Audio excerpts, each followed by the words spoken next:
Workers affiliated to trade union Solidarity have threatened a strike action at local and regional airline FlySAfair over wages and working conditions. The parties met under the facilitation of the CCMA to try and find each other, with Solidarity's Helgard Gronier saying the workers remain at a 10.5% wage demand, accusing the employer of approaching the salary negotiations in bad faith.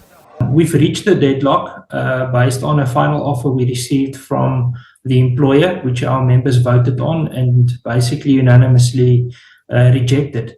So that led to the deadlock and today's meeting. They say that they cannot give an increase higher than 5.7% because it would make the salary bill unsustainable.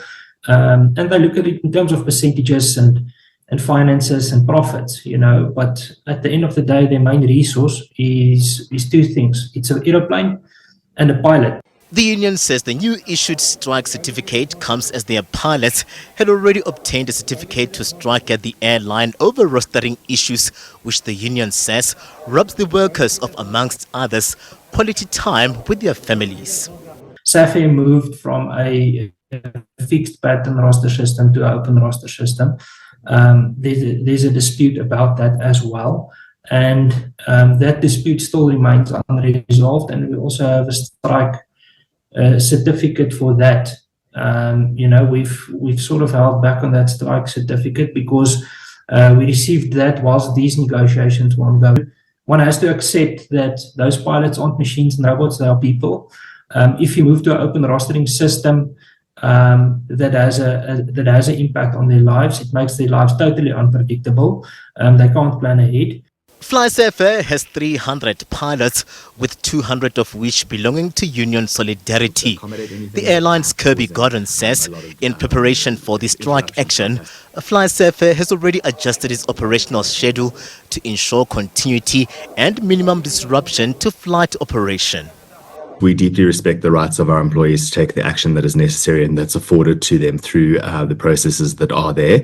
And yes, we have walked the process in terms of these industrial relations thus far in these negotiations, possibly to a further extent than we would have liked to have seen them move. But that is the nature of these kinds of negotiations. As a precautionary measure on our part, we've actually already looked at doing some rearrangement of a few flights from next week onwards, just so that we're sure that we are able to accommodate anything without causing a lot of interruption to our passengers or to our operations.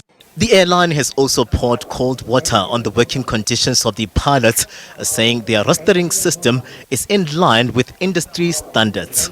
The roster system that we implement is exactly the same as the roster system that's in place for every other airline in South Africa. The Civil Aviation Authority and regulations around that really very carefully control the flight and duty hours that pilots are subject to, which is a regulated requirement that we have to operate within for safety parameters, and we are well within those parameters as well. Travellers wishing to review their flight details or reschedule for the coming week have been advised to do so free of charge via the managed booking section at FlySAfair.co.za, with Solidarity Union expected to on Friday make clear its intentions to issue the airline with a 72-hour notice to strike. Katlego Logodi, SABC News in Johannesburg.